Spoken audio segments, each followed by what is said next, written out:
Welcome to Background Historian, the place where the past settles in beside you like an old friend, ready to share its stories while you unwind. Settle in, dim the lights, and prepare to doze off to calming historical tales. Tonight our journey leads not into royal courts or battlefields, but along the humble lanes and quiet hearths of medieval Europe. Together we will explore how peasants, the men, women, and children who formed the backbone of society, carved moments of joy, fellowship, and rest out of lives so often defined by labor. Before we step into their leisure, let us meet them.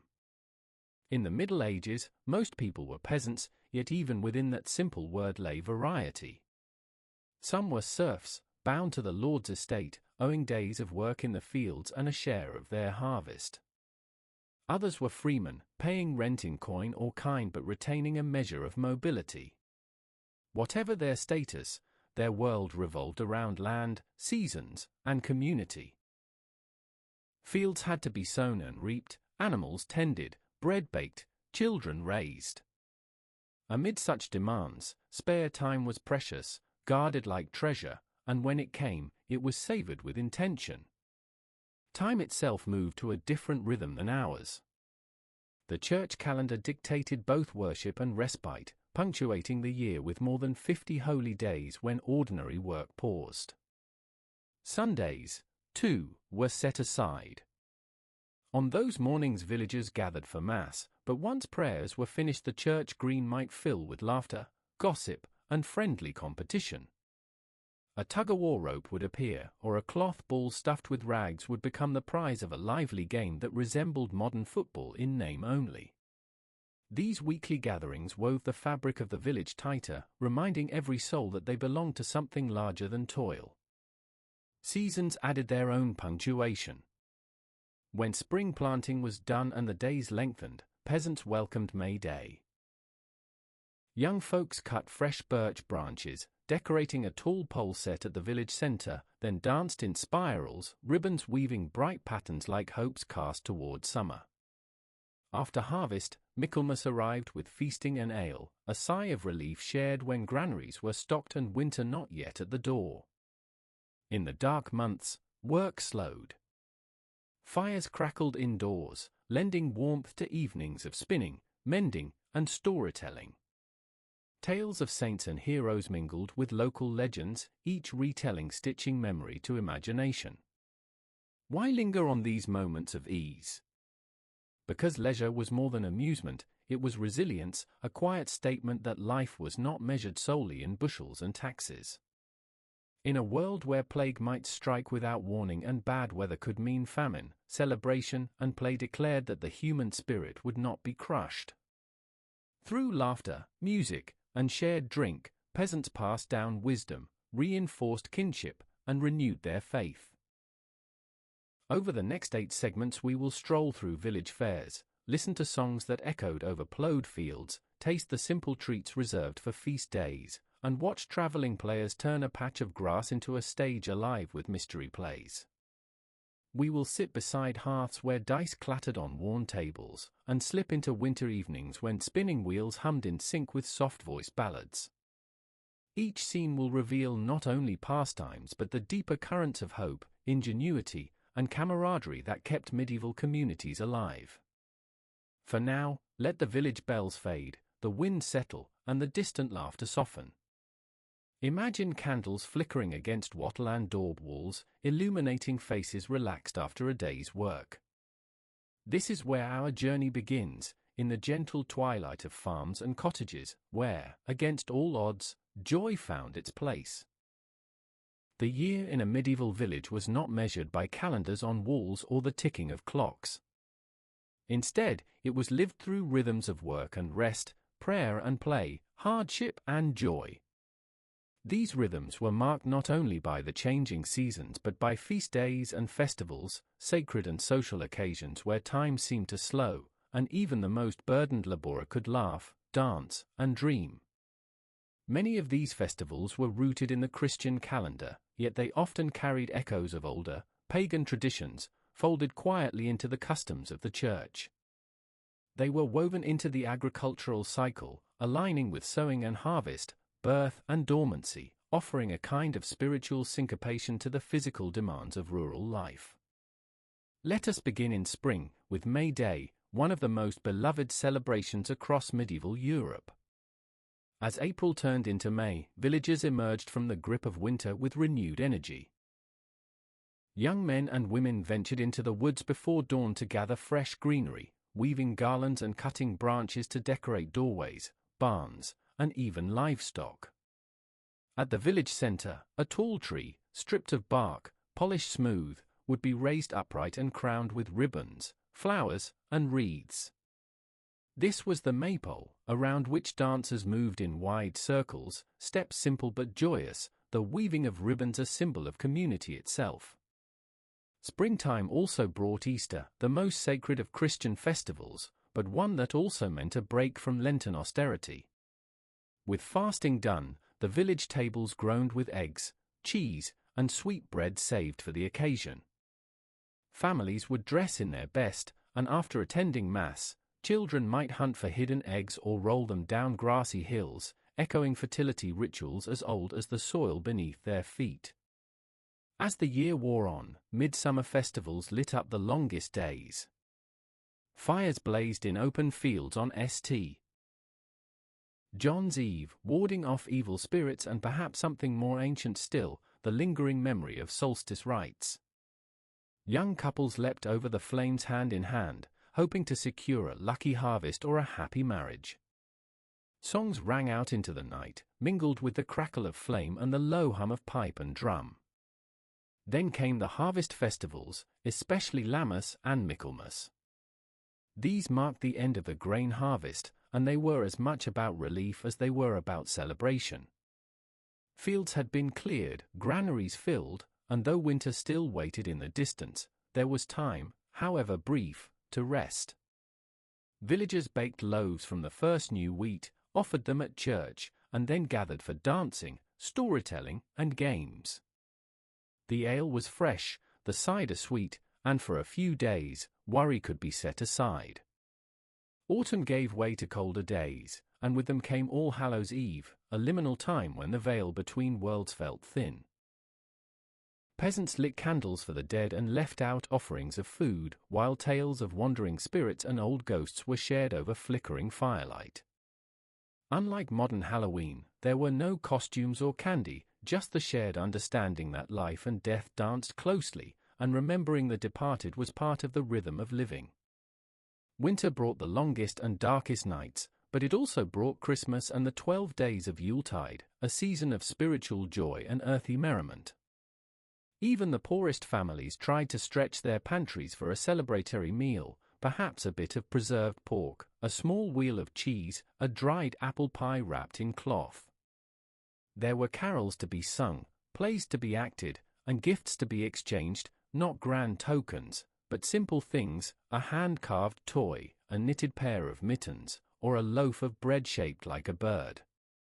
In all of these festivals, we find a common thread, the impulse to gather, to mark time, to find light even in darkness. These days of rest were not mere indulgence, they were emotional lifelines.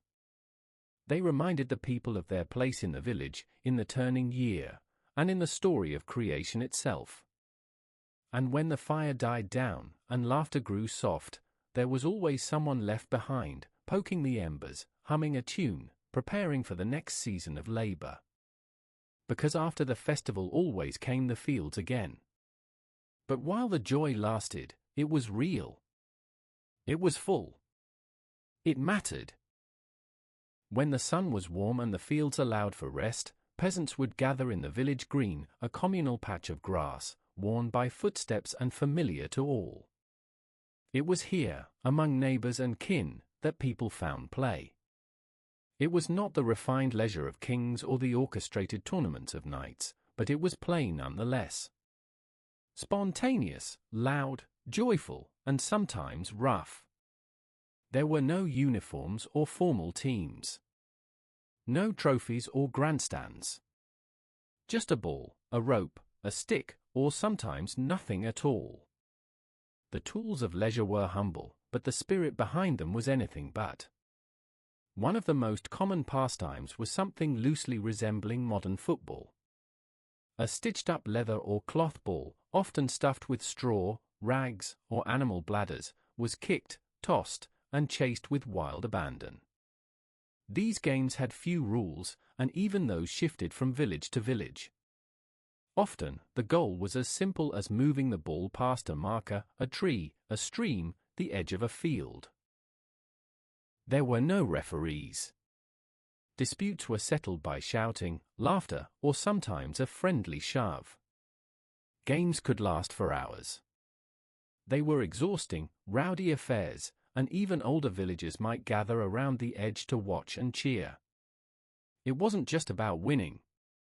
It was a way to stretch weary limbs, to let the body remember its own power, to feel, for once, unburdened. Other games were quieter, yet still deeply social. Children played tag, known then by many names. They built little castles from stones, played at knights and dragons, or tried to balance on wooden planks over creeks, daring one another to fall in. Their laughter was a soundtrack to village life, the bright notes amid a score of heavier work. Adults, too, had their pastimes. Wrestling matches might break out in grassy clearings. Not the stylized bouts of nobility, but real tests of strength and balance. Two friends would lock arms, try to throw one another to the ground, then rise laughing and dust each other off. Strength was respected, but so was fairness. Tug-of-war was common, using heavy ropes or even long branches. Whole sides of the village might take part, men and women pulling together, their heels dug into the earth. It wasn't just fun, it reinforced the deep ties between neighbors. It reminded them that they could endure, that they could work together not only to survive, but to enjoy each other. In winter, play didn't stop, it simply shifted. Children slid down snowy hills on wooden boards. Some villagers strapped bones to their feet and glided over frozen ponds, the earliest form of ice skating. Indoors, small objects became games, stones used for counting, wooden dice carved by hand, simple game boards scratched onto old planks or drawn in ash. And then there were games of wit. Riddles exchanged by the fire, memory games played after supper, contests to see who could recall the most saints' names, or who could recite a tale without error. These games kept minds sharp, especially when days grew short and snow piled high against cottage doors. All of these forms of play, noisy or quiet, physical or thoughtful, were more than distractions. They were nourishment. In a world that asked so much of the body, games returned something vital to the soul. They fostered joy, release, and connection. They reminded the people that even amid hardship, there was still room for laughter. Still space for movement. Still time to play. And in that spirit of playfulness, that simple, human impulse to move and laugh and test ourselves, we glimpse something deeply universal. Across centuries, across continents, we have always sought out moments of lightness. Next, we'll step into a different kind of entertainment. One that brought whole villages together in awe and imagination, the world of music, song, and dance. In the quiet hours after labor, as smoke curled from cottage chimneys and shadows stretched long across the fields, another kind of life awakened in the village, the life of music. It was not written down, not studied in manuscripts or played on gilded instruments. It was passed from mouth to mouth, heart to heart. A living soundtrack to ordinary lives, woven into the very fabric of the day. For medieval peasants, music was not something separate from life. It accompanied the planting of crops, the spinning of wool, the stirring of stews. Mothers sang while kneading dough. Fathers hummed while sharpening tools. Children learned melodies the way they learned to walk, slowly, instinctively, by imitation. Songs were memory, tradition, and community all at once. There were work songs, rhythmic and repetitive, helping coordinate tasks that needed many hands. These chants made the hours pass more quickly, stitching unity into repetitive toil. In the fields, workers might sing in call and response, their voices rising and falling in harmony with the swinging of scythes or the lifting of sheaves. Then there were ballads, long, lyrical tales set to simple tunes. These were sung by firesides or under stars, recounting stories of tragic lovers, foolish kings, clever peasants, or miraculous saints.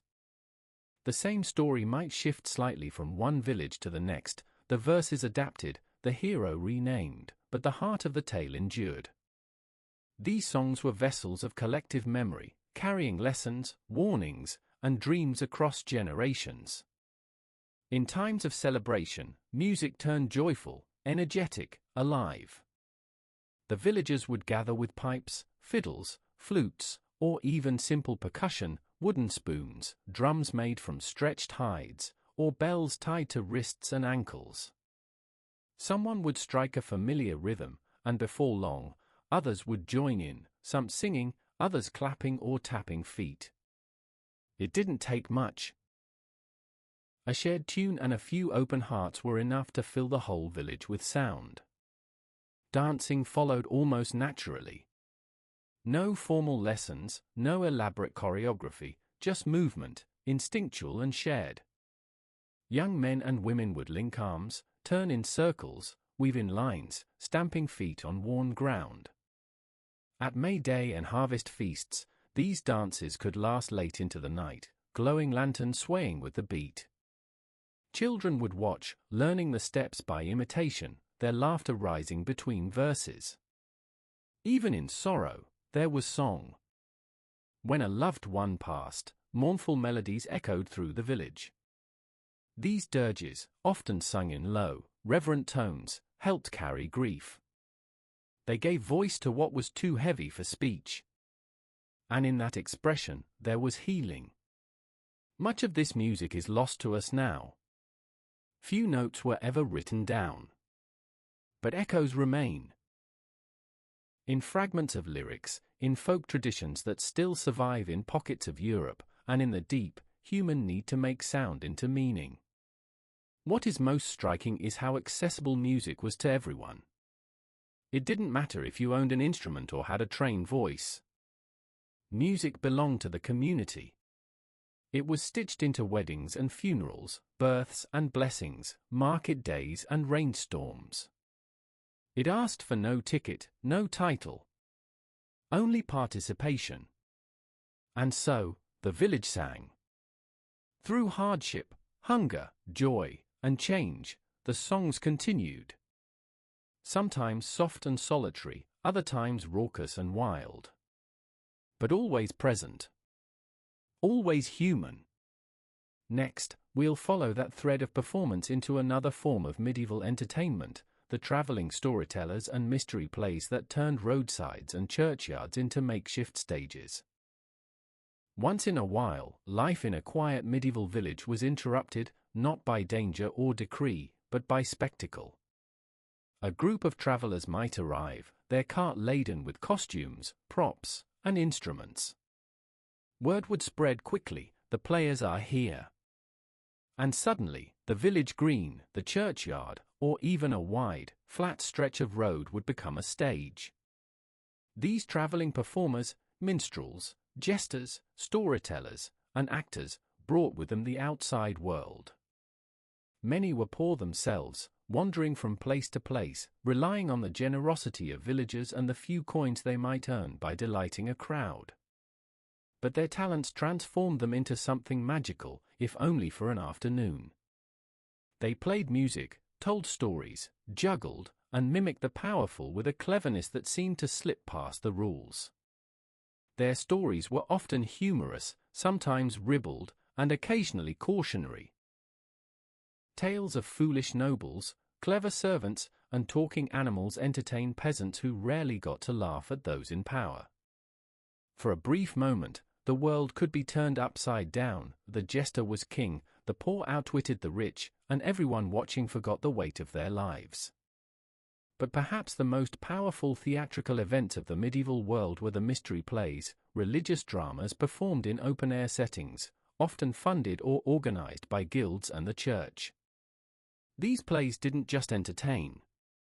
They instructed, reminded, and moved. They dramatized scenes from the Bible, from the creation to the Last Judgment, in language the common folk could understand and remember. Imagine the whole village gathered in the square.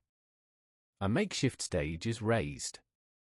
Someone dressed as an angel appears, robes fluttering in the breeze, proclaiming a message of hope. A local farmer, perhaps, playing Adam, or Mary, or even Christ. The villagers knew these performers. They were neighbors, family, friends, but for the span of the play, they became something more. The sacred was made visible, accessible, real. The stories were powerful. The Passion Play, retelling the suffering and crucifixion of Christ, might bring tears. The story of Noah and the Ark could provoke laughter as neighbors clumsily paraded painted animals across the stage. Scenes of heaven and hell were often vivid and theatrical, with devils howling and angels glowing, captivating every child in the crowd. These performances reminded the people not just of Scripture, but of the very rhythms of life, sin and redemption, suffering and joy, death and renewal. They turned theology into shared experience. Faith became flesh and voice, moving across rough planks and candlelit backdrops. When the play ended, applause might follow, or simple nods of reverence. The performers would pack up quietly. Life would return to the usual pace. But the images lingered. The words echoed. The stories lived on, retold in homes, repeated at meals, passed down to the next generation. For medieval peasants, these moments of drama were not only escape, they were affirmation. They told them that their lives, humble though they were part of something divine. That their suffering was seen, their faith honored, their joy mirrored in the sacred stories brought to life before them.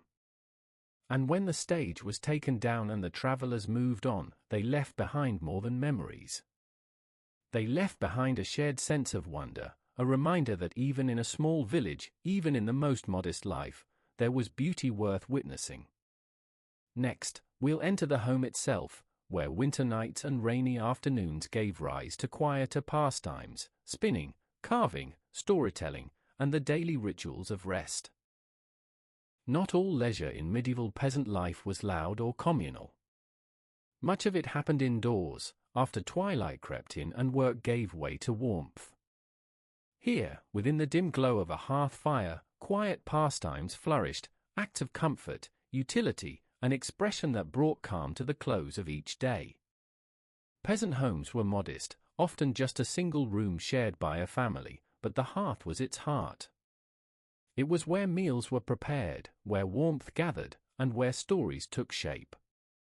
In winter, when days were short and nights long, families clustered close. And while hands stayed busy, minds wandered freely. Women, especially, used this time for spinning, sewing, and mending, not only out of necessity, but habit. A spindle of wool turned in practice fingers, the thread winding evenly with a motion passed from mother to daughter.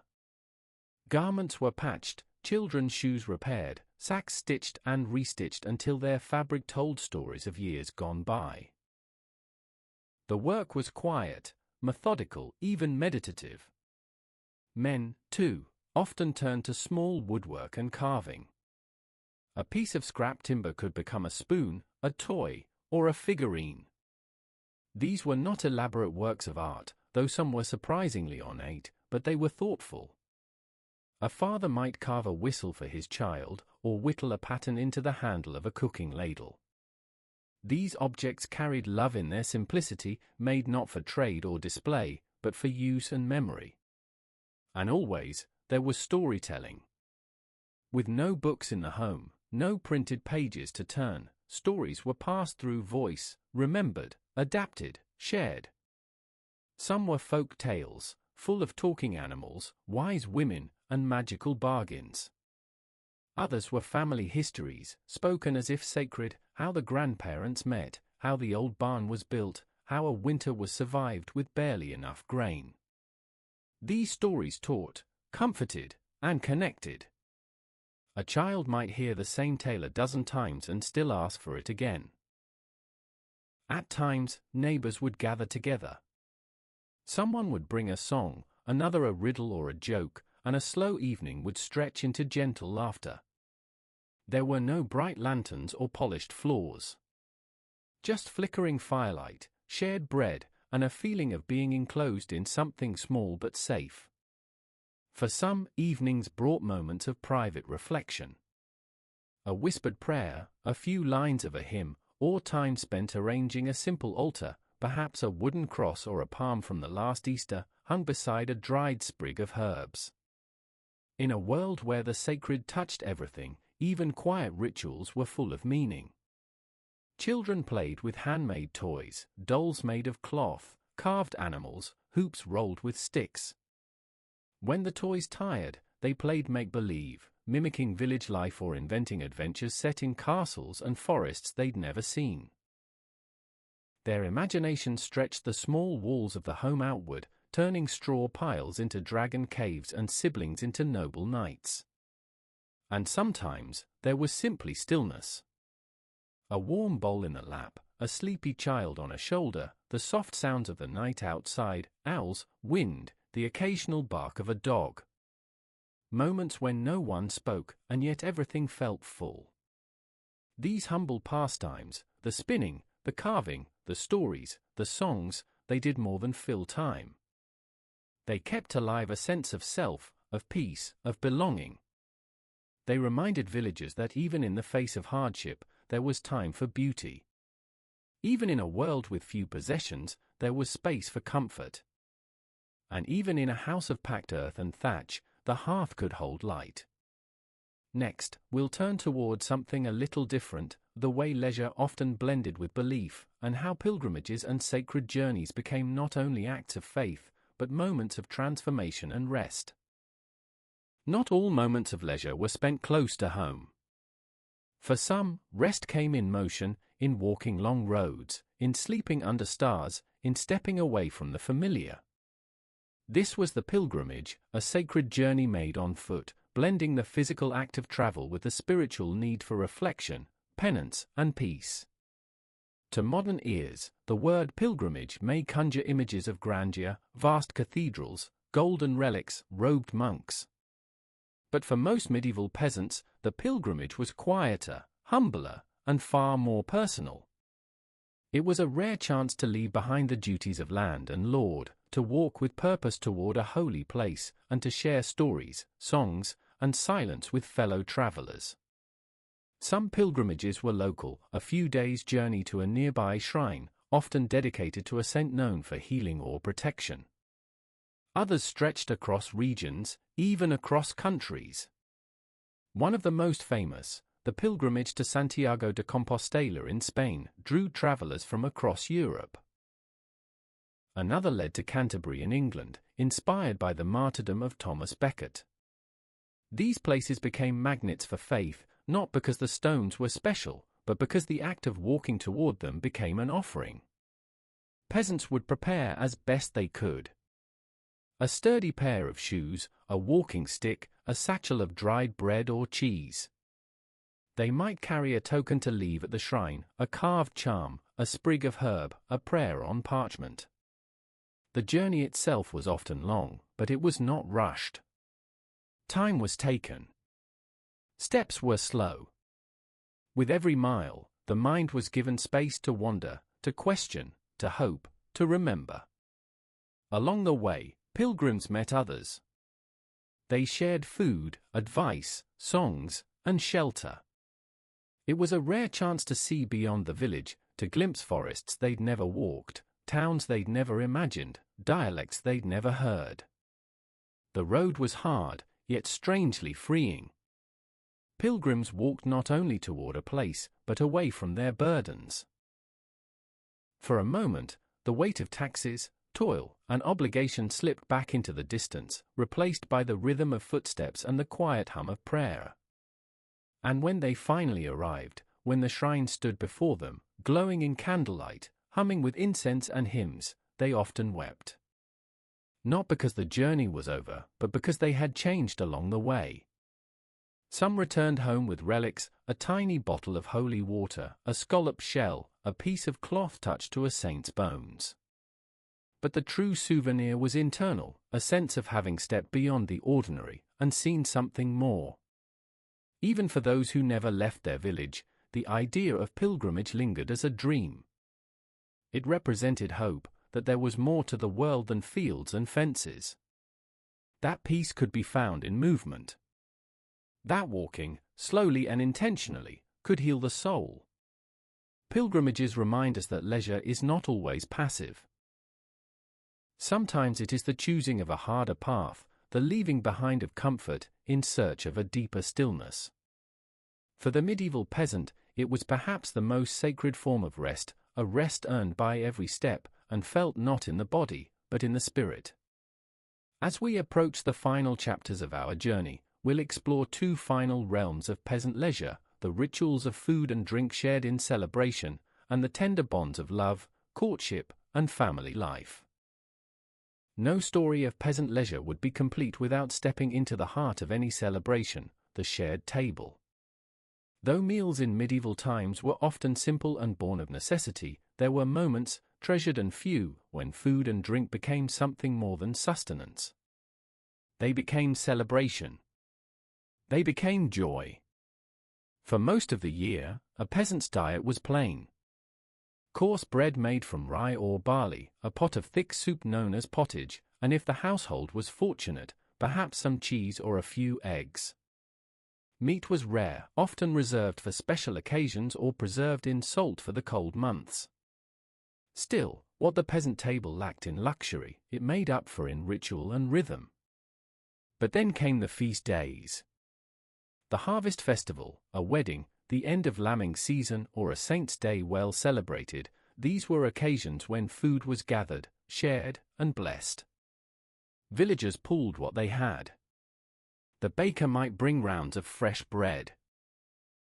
A hunter, a rabbit or a brace of birds.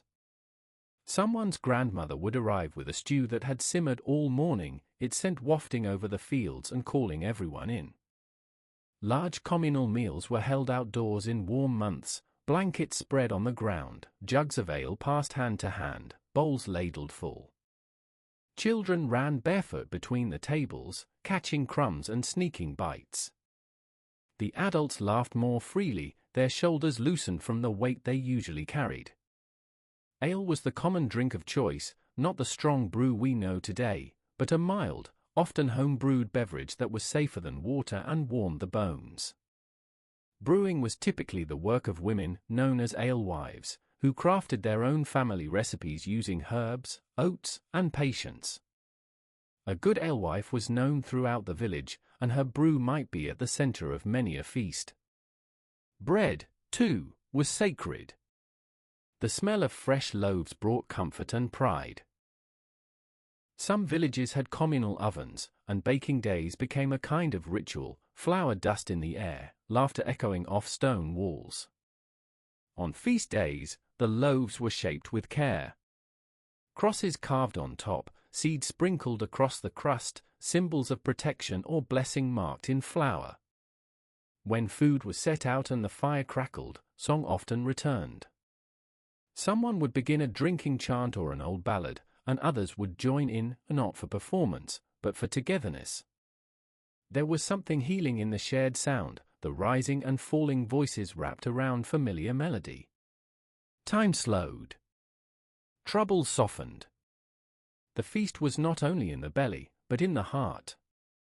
Sometimes a traveling peddler might show up with sweet treats, candied nuts, dried fruit, or rare spices, sold from a wooden cart that seemed magical to watching children. If the coin was right, a family might leave with a honey cake or a twist of spice dough, saved for a special moment later that week. And after the food was cleared, and the sun dipped behind the trees, dancing might begin again, simple steps, bare feet on earth, joy spilling out like wine from a brimming cup. Old and young moved together. Hands were joined, songs hummed, fireflies catching in the dusk. In these feasts, fleeting though they were, the peasants claimed something precious. A pause in their hardship. A taste of sweetness. A reminder that life, however difficult, still held room for celebration. And so, around those tables of rough wood, beneath banners of branches and smoke-swirled sky, peasant life found its fullest expression. Not in luxury. Not in wealth. But in the simple act of gathering, eating, and rejoicing in what they had. Now, in our final chapter, we will step into the most personal of leisure, the moments of affection, courtship, and family. We'll explore how peasants found love, formed bonds, and built homes of the heart, even in the harshest conditions. And now, we come to the most intimate rhythm of peasant life. Beneath all the labor, all the song, all the feast and prayer and laughter, was the steady beat of something quieter, but no less vital, love, in its many forms. It might not have looked like courtly romance or grand tales of knights and ladies, but it was real, and it endured. For most peasants, courtship was woven into the everyday. Love was found not in candlelit ballrooms, but in side-by-side labor, in planting fields together, hauling water, exchanging quiet glances at the edge of a market stall. It grew slowly, almost imperceptibly. A shared chore. A kind word. A loaf of bread left on a doorstep. A song sung a little louder when someone was listening. In many villages, there were traditions that guided courtship. On feast days, dances brought young people together, moments where, for once, their hands could touch without fear of gossip. During May Day celebrations, it was common for a young man to crown a girl with flowers, his silent way of saying, "I've noticed you." She might respond with a ribbon tied to his wrist, or a wreath placed on his door. It was sweet, simple, and full of meaning. Marriage, when it came, was both a personal and a practical decision. Families often discussed arrangements, especially if land or dowries were involved. But affection mattered too. In many regions, a couple could be handfast, bound together by spoken promise, even before a priest performed the rites. These ceremonies weren't lavish. A shared cup of ale, the blessing of a parent, and sometimes just a whispered vow beneath a tree. After marriage came the shared life, often difficult, always demanding. But within the walls of their thatched homes, couples built something sacred. Children came, one by one. They were welcomed not with fanfare, but with lullabies sung over cradles made of woven reeds. They were raised by many hands, parents, grandparents, siblings all sharing the task. The family became a refuge. In the depth of winter, it was a pile of warmth beside the fire. In times of illness, it was a soft cloth and a steady hand. In moments of joy, a new lamb born, a neighbor healed, it was the laughter shared between people who knew every wrinkle of each other's lives. Even the elderly had their role, cherished for their stories, their blessings, their memory. A grandmother humming a tune while spinning thread. A grandfather with a crooked back but a sharp tongue, correcting the details of a tale the children told too sloppily. They were anchors. Living reminders that life had always been hard, and always, somehow, survivable. There was affection, too, in the smallest gestures. A cloak mended before the cold arrived. A portion of soup set aside for someone who had gone without. A hand held during prayer. These moments, though quiet, built the deep bonds that held peasant life together. And when death came, as it always did, families mourned not with display, but with presence. Candles lit. Psalms sung. Neighbors gathered to share the burden. The pain was real, but it was held gently by the hands of community. Through love, peasants claimed a piece of eternity. Not the kind etched in stone or recorded in history books, but one carved into memory, into bloodlines, into the sacred comfort of being known. To love and be loved, to build a family and watch it grow, this was perhaps the truest leisure of all. not a pause from life's duties, but the very reason to endure them. And so we close our journey here, not with kings or castles, but in a quiet cottage, lit by firelight, where a mother hums her child to sleep, a father mends a shoe, and outside, stars blink over a village that sleeps in peace. Because even in the most modest lives, there was music. There was meaning. There was joy. Though peasants lived under the firm influence of the church, their daily lives were rich with older, quieter beliefs, small superstitions, charms, and folk traditions passed down through generations. These were not written in books, but spoken at bedsides, whispered over wounds, and practiced in moments of fear or hope. A sprig of rosemary hung over a doorway might keep illness away. A carved cross on a stable door might protect the animals inside. Newborn babies were sometimes wrapped in red thread to keep away evil spirits, and certain stones, smooth, dark, and river-worn, were believed to hold healing power if kept close to the skin. The world was full of signs. A bird tapping at a window could signal coming misfortune. A sudden chill in a room might mean an unseen presence had passed through. But just as often, nature offered comfort, the bloom of a certain flower, the way smoke curled from a chimney, the call of a distant nightingale. Some women were known as cunning folk, wise in herbs, midwifery, or minor cures. They were trusted by many, feared by some, and carefully tolerated by church officials. Their knowledge came from observation, memory, and shared experience. They knew which root eased pain, which tea brought sleep, and which prayer to say when a child had fever. In truth, these practices weren't separate from religion, but woven through it. Saints were invoked alongside charms, prayers said while hanging protective bundles, scripture recited while sweeping ash across thresholds.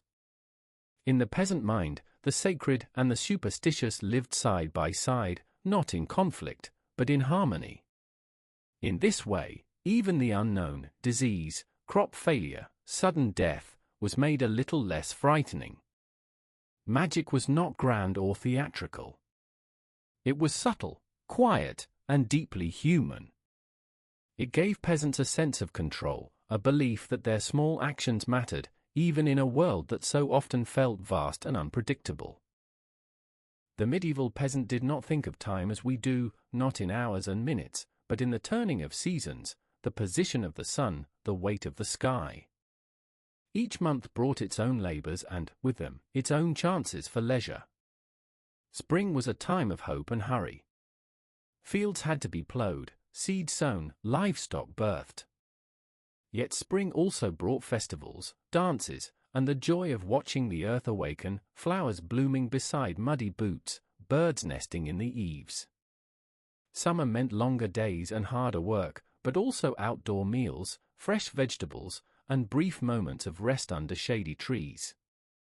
Children played late into the evening, and weddings were often held during these brighter, fertile months. Autumn was a time of urgency, bringing in the last of the crops, preserving food, stacking firewood. But it also meant feasting. Harvest festivals filled bellies and hearts alike. The fading light brought people closer together, savoring the fullness of the year. And winter, though harsh, offered stillness. With little farm work to be done, it became a time of storytelling, mending, and reflection. Nights were long, but so were the dreams. In this constant turning, peasants found both hardship and meaning. Their lives were not rushed. They were attuned to weather, to soil, to time itself. This deep connection to nature shaped not only their work, but their rest. In the great story of medieval life, it's easy to overlook the children, their small hands, their quiet voices, their laughter echoing between cottages. Yet even in a world shaped by toil, hunger, and hierarchy, children found ways to play, to learn, and to grow. Their lives were not without hardship, but they were not without wonder. For peasant children, play was woven into the rhythms of the day. There were no toy stores or scheduled games, but there was the village green, the woods beyond the fields, and imagination, always imagination. A stick could become a sword. A bundle of straw, a doll. A bit of string and a loop of bark might become a spinning toy, whirled between small fingers while older siblings worked nearby. Some games were taught by older children: tag, hide and seek, races along the edge of the wheat field. Others were passed down through memory. Rhymes chanted as they jumped over ropes, riddles whispered on long walks to gather water, guessing games with stones hidden in fists. Children made their own fun using what the world gave them. Fallen nuts became marbles. Bones, cleaned and dried, could be tossed in games of luck. In the winter, they carved shapes into frost with their fingers or made tracks through snow, pretending to be deer or foxes. What little they had, they turned into magic. But childhood was short. By the age of 6 or 7, many children took on real tasks: carrying kindling, feeding animals, fetching water, minding younger siblings. It was not seen as cruelty, but necessity. Yet even within these tasks, moments of joy slipped through: racing home with a full bucket, singing while gathering herbs, finding a hidden patch of berries and sharing them in secret. Older boys learned their father's trades: how to swing a hoe, mend a fence, or thatch a roof. Girls were taught to spin, bake, tend the fire. These lessons were passed gently, with hands guiding hands, often wrapped in the rhythms of song. A lullaby might become a weaving chant. A story told at bedtime would carry a lesson hidden inside. There was discipline, of course. Life was not soft. But there was affection too, in the way a mother smoothed her daughter's hair before Mass, or a father carved a tiny flute from a branch, whistling once before handing it over with a smile. Children were cherished, not in grand declarations, but in the way space was made for them at the table, the way neighbors looked out for one another's young, the way grief ran silent and deep when a child was lost. They grew up fast, yes. But before the fields claimed their hands, before duty filled their days, there were hours, unmeasured, unguarded, where they played barefoot in the dust, their laughter rising with the birds. And in that laughter, we find the oldest truth of all, that joy does not require much.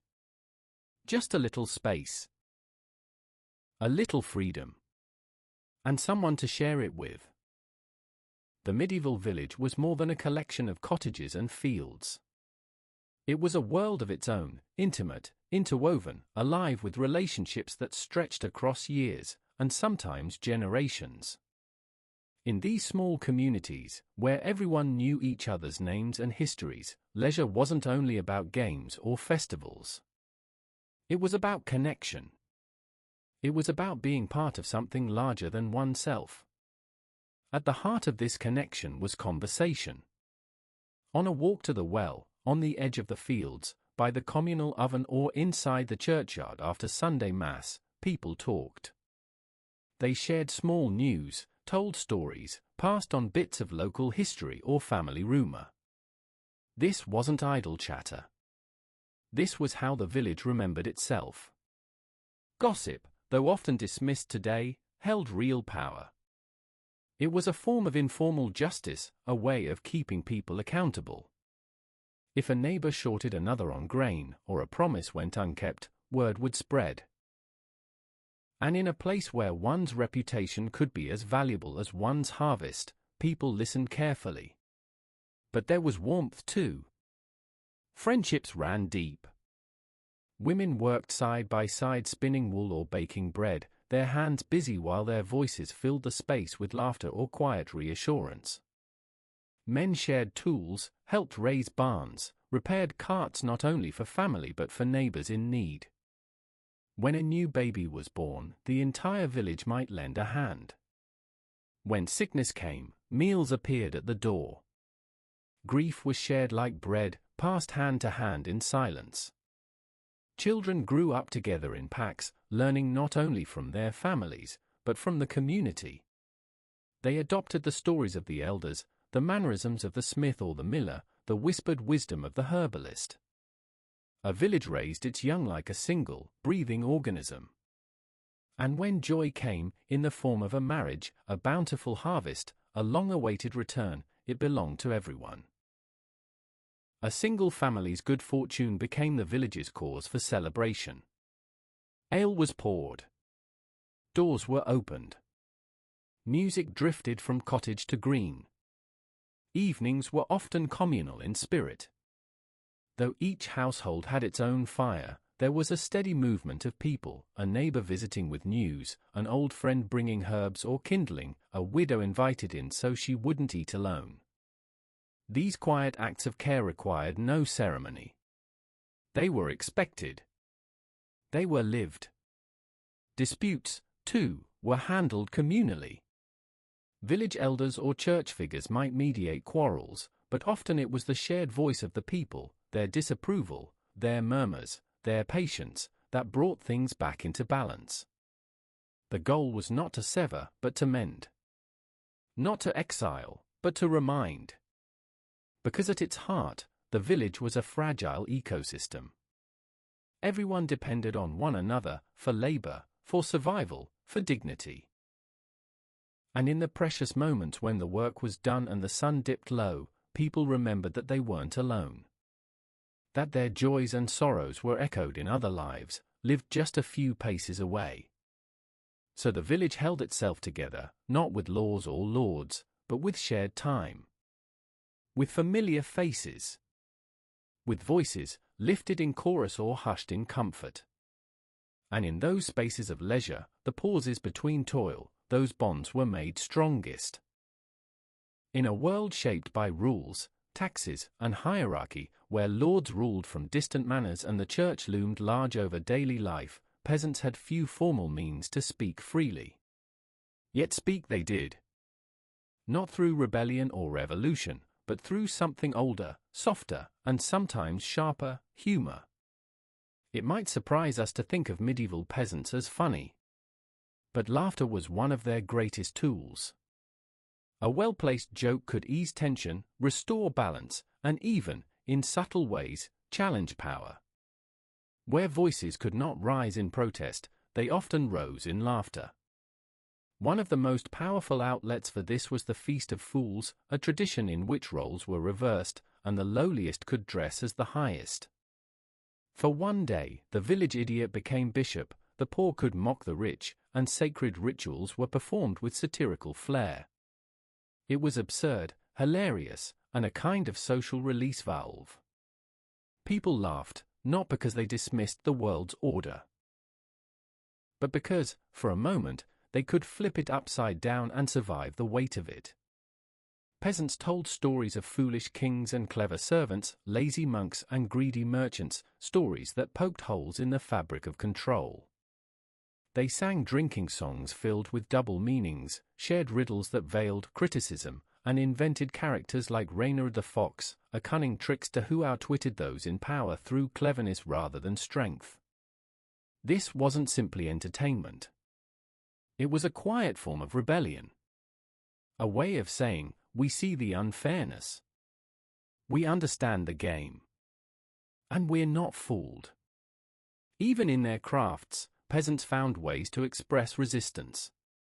Some wove faces into textiles, grimaces, smirks, eyes that seemed to mock from under cloaks.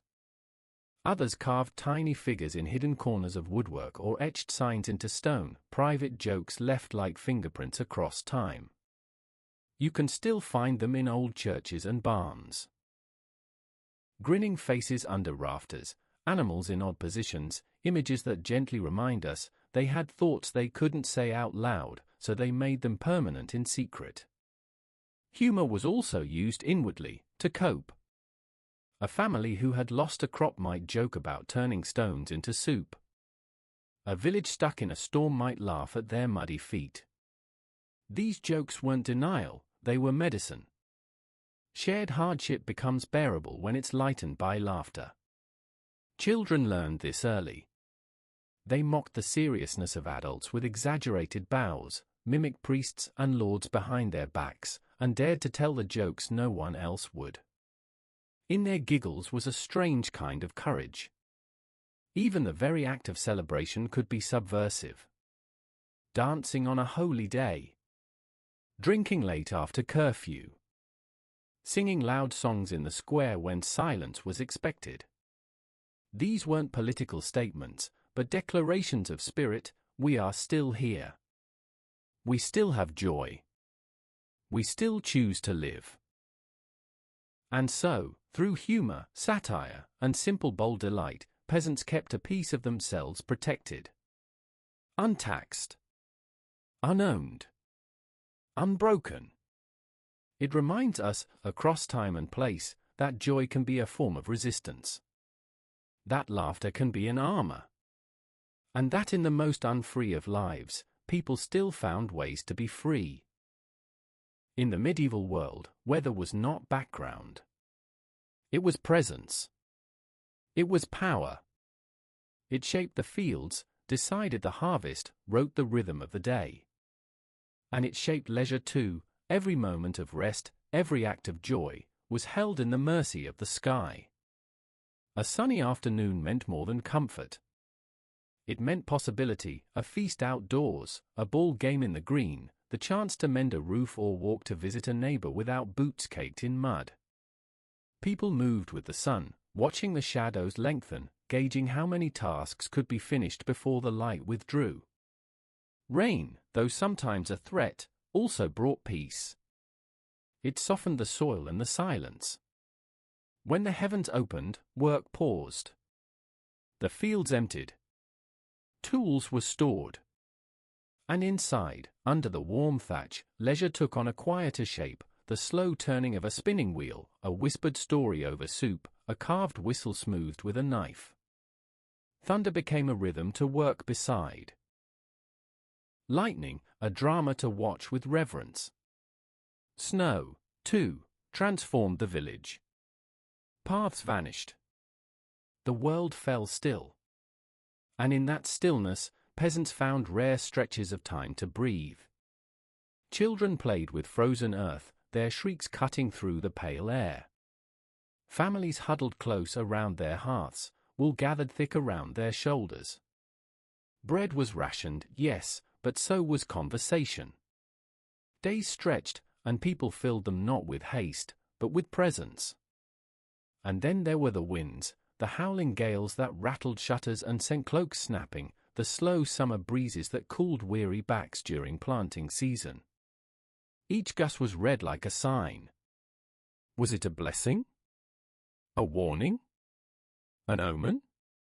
Peasants became quiet meteorologists, not through instruments, but through observation. They read the bend of the trees, the scent on the air, the colors at sunset. And they told one another what they saw. There's a storm in the South Hills, someone would say, and others would nod, eyes turned to the sky. The elements gave and took in equal measure. Drought stole crops. Storms claimed roofs. But the beauty remained too, in dew-laced mornings, in golden twilights that bathed even the poorest farm in light. And when the weather was kind, even briefly, peasants knew to cherish it. They learned to live with the elements, not against them. And so their leisure was flexible, seasonal, intuitive. A sunny week might bring dancing and celebration. A heavy rain, stillness and song. The sky was the first clock. The wind, the first invitation. The weather was not a thing to be avoided, it was a thing to be lived in. And in this, peasants carried a wisdom we often forget. That rest is not always scheduled. That joy sometimes arrives in the break between storms. That watching the rain from under a dry roof, with family near and bread on the table, is a kind of feast all its own. So even the sky, vast, changing, unpredictable, became part of their leisure. It shaped their calendars, their moods, their rituals. It shaped their hearts. In the medieval countryside, marriage was not the result of grand gestures or poetic declarations. It was the product of proximity, timing, and above all, necessity. Yet beneath the practical concerns, peasant marriages could be full of quiet affection, mutual care, and deep companionship, all forged not in luxury, but in labor. For most peasants, the question was never if they would marry, but when and to whom. Life demanded partnership. The work of survival, tilling, sowing, harvesting, cooking, tending animals, raising children, was too much for one alone. A good marriage meant a good match in temperament and task. Courtship, if it can be called that, happened slowly. A young man might take notice of a girl during a festival, or exchange glances in church. He might offer to carry her water bucket, or lend a hand repairing her family's fence. Little things. Deeds more than words. Affection revealed through gesture. For her part, the young woman might answer his kindness with a token, a ribbon, a loaf of bread, a flower tucked into his belt during a feast day dance. She might speak his name a little more often in conversation. Their parents, too, would observe. In small villages, families were often deeply involved, not to control, but to ensure the match would bring stability. Though some unions were arranged or nudged by economic needs, affection mattered. Evidence from manorial records and folk songs alike tell us that love, quiet, earnest love, was a real part of peasant life. And when affection grew strong enough, the couple would declare their intention to Wednesday. This didn't always happen in churches. In some places, a hand fasting, the public joining of hands, before witnesses, was enough. They promised one another, often beside a hearth or under the open sky. In time, the local priest might bless the union. Or not. What mattered most to villagers was community recognition. That the couple was known, respected, and understood to be one. And so, with little pomp but great sincerity, two lives joined. Their future wouldn't be easy. But from that first woven glance, that offered loaf, or that helping hand, the foundation was laid. Because in the medieval village, love was not a luxury. It was a thread in the fabric of survival. Once the vows were spoken, whether by priest or hand fasting, under church roof or village sky, a new rhythm began. For peasant couples, marriage was not marked by elaborate celebrations or honeymoon trips. It was marked by dawn. By the first morning when two people rose from the same bed, stepped onto the same floor, and began the long day's work side by side. Marriage, for peasants, was deeply practical. It had to be. The demands of rural life left little space for idle dreams. A home needed tending. Fields needed sowing. Children, eventually, needed raising. Yet within that daily necessity, love and companionship could take root in the most ordinary of moments. Husband and wife often worked different tasks, but their labor was rarely far apart. The man might rise early to mend the fence or walk the pastures, while the woman stoked the fire and ground grain for morning bread. One tended the animals, the other milked the goats. Their hands rarely touched during these hours, but their work was connected, each task dependent on the other. Inside, the home was the woman's domain, but not in solitude. Children needed constant watching. Food had to be preserved, spun, stirred, and served. And when the man returned from the field, he might take a turn rocking a baby, or patching worn clothing, or chopping wood to keep the hearth alive. These tasks were not seen as favors, but as parts of a shared life. Communication came in quiet ways. A meal left warm on the hearth. A word of warning before a storm. A laugh exchanged over some small mishap, spilt grain, a stubborn goat, a child's muddy mischief. In those exchanges, love was sustained not by passion, but by presence. By being there. Every day. Evenings brought rest, but not idleness. Together they might mend tools, share a small meal, tell stories, or pray. Sometimes they simply sat in silence. The kind that comes from deep familiarity, when words are not needed to say, "I am here with you." When disagreements came, they were often weathered with patience. There was no time for prolonged feuding. The earth waited for no one. Yet tenderness was not absent. A soft touch after an argument. A bowl of broth brought to a sickbed. A song hummed at the end of a hard day. In those moments, bonds deepened. They were not equals by law. Men were granted more rights, more standing. But in the practical world of peasant life, survival required balance. Women were not only caretakers, they were laborious, decision-makers, and often the glue that held the household together. And through it all, through the rain and the harvest, the births and the losses, they kept going. Shoulder to shoulder. Step by step. Marriage was not always romantic. But it was durable, shared, and, for many, deeply affectionate. To love, in the medieval village, was not to write poetry. It was to rise in the cold and tend the fire. It was to leave the last piece of bread. To hold hands, not in public, but in the dark, before sleep. No marriage, in any century, is free from conflict. And for medieval peasants, who lived beneath constant pressures of labor, of hunger, of debt, the weight of daily life could sometimes strain even the closest bonds. There were no counselors, no books on relationships. Only two people, bound by vows and necessity, finding their way through both love and difficulty. Disagreements might begin quietly.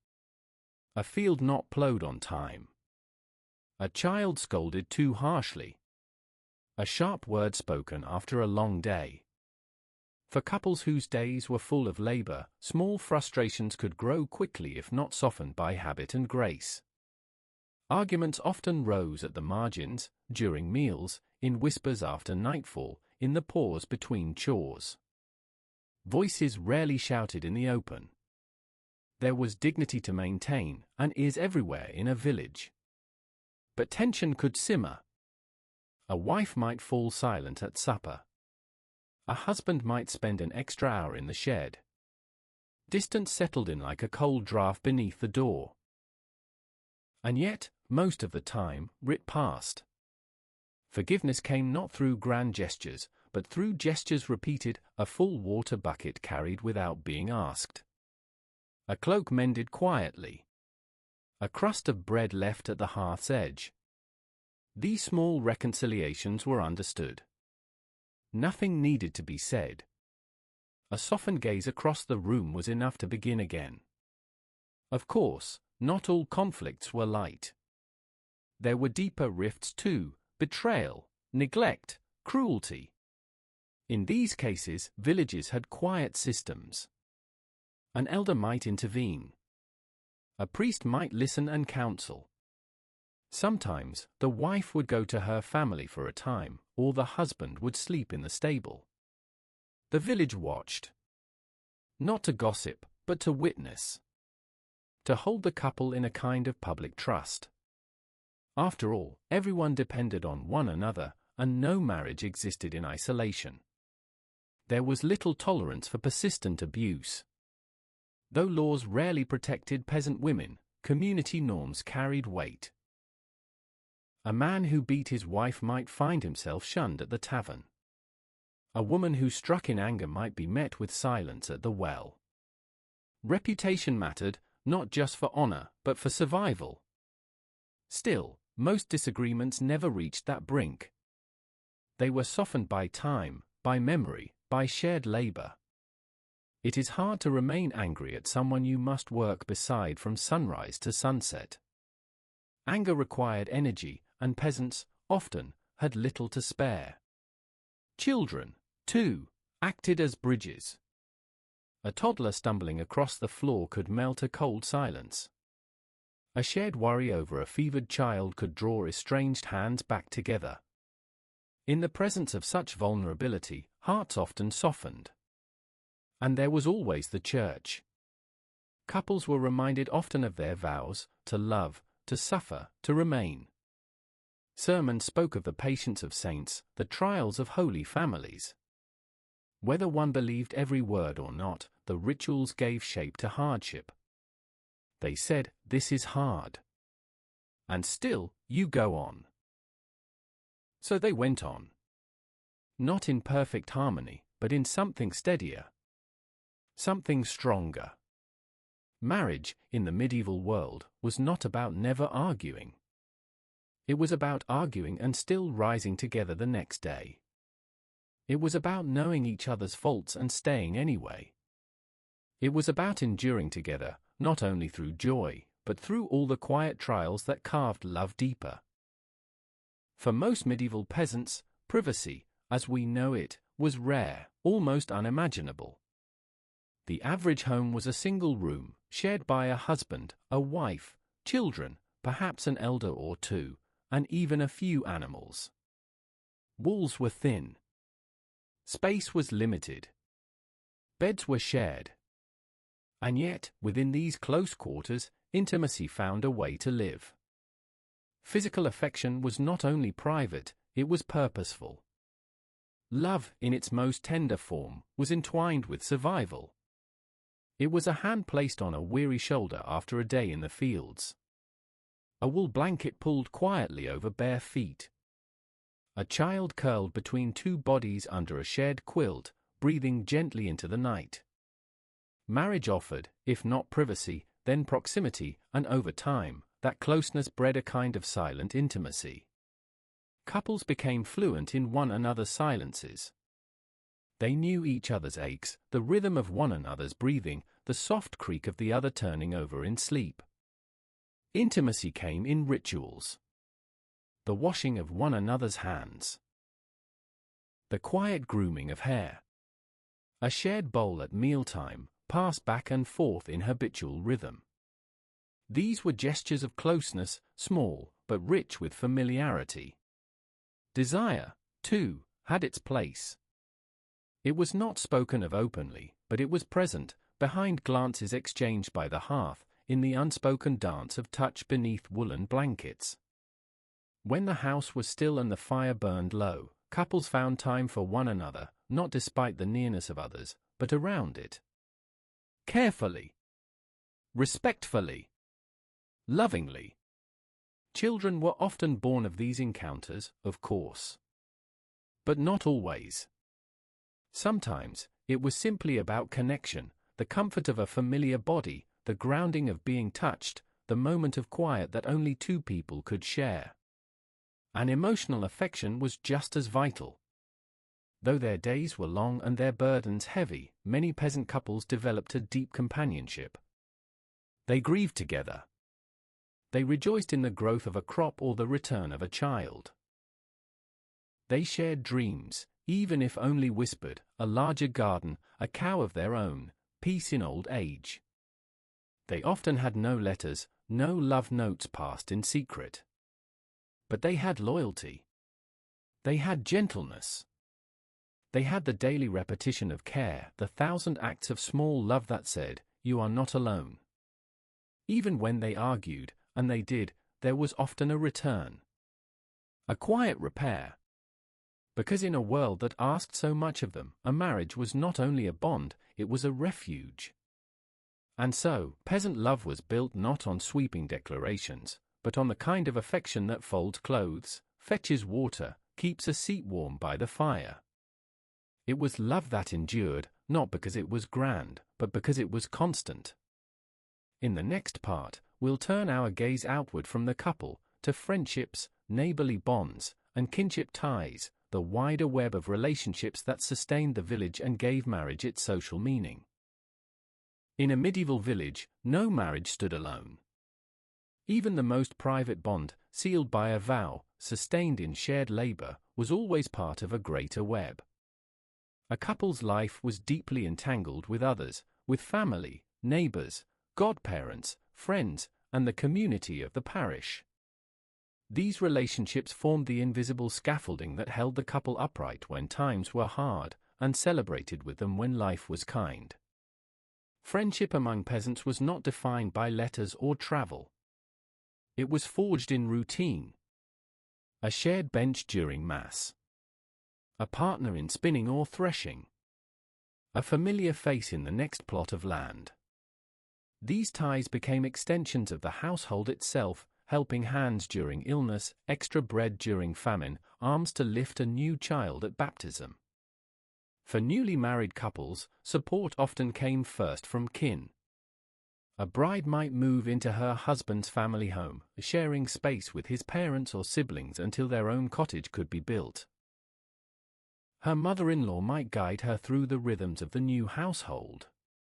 Her father-in-law might offer tools or teach the soil. These relationships could be warm or difficult, but they were constant. Close friends, too, were essential, especially for women. A neighboring wife might become a confidant, the person with whom one could share quiet frustrations or hopes, safe from judgment. They worked together, side by side, but also laughed, wept, and shared moments that the husband would never fully see.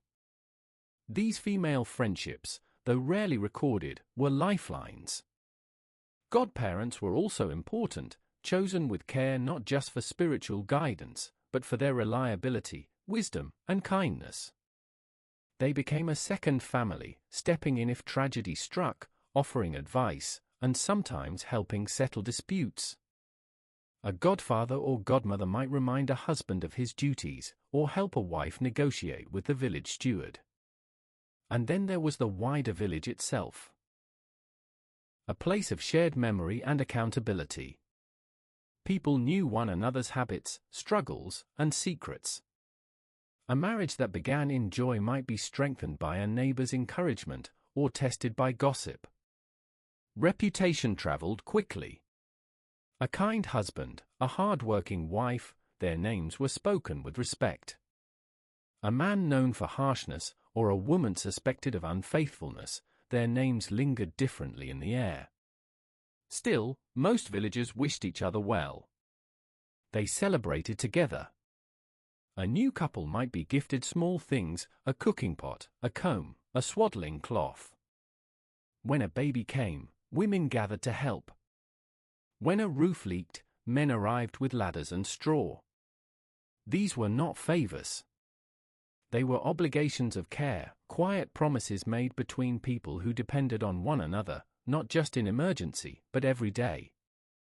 Even during hardship, a poor harvest, a lost child, a broken leg, the community wrapped itself around the couple. Someone might bring soup. Another might offer to watch the children. Elders might whisper prayers on their behalf. The weight of grief was never carried alone, nor was the quiet joy of a season's end or a good planting year. This sense of mutual belonging gave marriage its roots. It reminded couples that they were part of something larger than their own bond. Their union was not only for themselves, but for the stability of the entire village. And so, when they sat together by the hearth, sharing bread after a long day, they were never truly alone. They were part of a web, delicate, strong, human. A community that watched, remembered, helped, and forgave. If a peasant couple was lucky, or perhaps simply determined, they grew old together. They moved more slowly, with heavier limbs and quieter voices, but the rhythm of their lives continued. Marriage, once built on urgency and shared labor, became something softer. Something settled. In a world where life expectancy was short and certainty rare, living into old age together was a quiet triumph. Not celebrated with parties or marked with anniversaries, but noticed in glances, in shared silences, in the way two people came to anticipate one another's needs without needing to ask. The body aged, yes. A back bent further each year. Knees grew stiff. Hands curled in on themselves. But even as strength faded, companionship deepened. Where once they had run to meet the dawn, now they rose slowly and greeted the day with small tasks, feeding chickens, tending a fire, stirring soup with care. There were fewer words now. Not because there was less to say, but because everything important had already been spoken, or didn't need to be. She knew when he was cold and set the cloak beside him. He knew when she was weary and reached for her hand without a sound. These were the gestures that had always been there, now worn smooth by time. Memory surrounded them. In the creak of the floorboards they had walked together for decades. In the marks on the walls, where children once grew tall. In the tools worn smooth with use. Each object, each routine, told a story they shared. The village, too, remembered. Children who once played by their feet now brought their own to be blessed. Neighbors looked to them for advice, for calm, for the quiet reassurance that life, however hard, was bearable. They had endured. That alone was wisdom. Grief, of course, came too. Friends passed. Sons left for war or work. Grandchildren were born and sometimes lost. The world shifted, faster than they wished it would. But they held one another through it all. And even in sorrow, there was companionship. They did not grieve alone. The hearth, once crowded with life, now glowed more gently. Evenings were spent beside it, perhaps in silence, perhaps in prayer. Sometimes in the hum of a remembered song, one they had sung in youth, now murmured like a memory.